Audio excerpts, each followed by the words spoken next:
Football তারকা Lionel মেসিকে নিয়ে করা একটি মন্তব্য থেকেই শুরু, আর এখন এটি রীতিমতো সামাজিক যোগাযোগ মাধ্যমের আলোচিত বিষয়। ওমর সানির মন্তব্যের জের ধরে শাহরিয়ার নাজিম জয় একটি ব্যঙ্গাত্মক ফেসবুক পোস্ট করেন।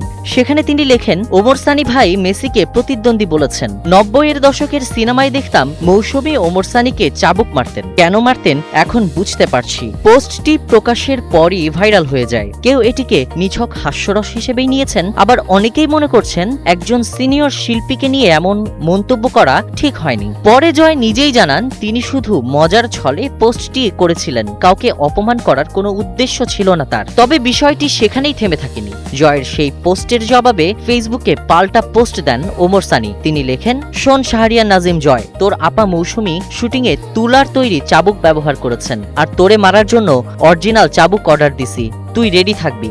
যদিও পোস্টের শেষে তিনি লেখেন, সাবজেক্ট খেলাধুলা ফান, অর্থাৎ পুরো বিষয়টিকে তিনি মজার অংশ হিসেবেই দেখাতে চেয়েছেন। এরপর থেকেই দুই তারকার পোস্ট নিয়ে নেটিজেনদের মধ্যে শুরু হয় তুমুল আলোচনা।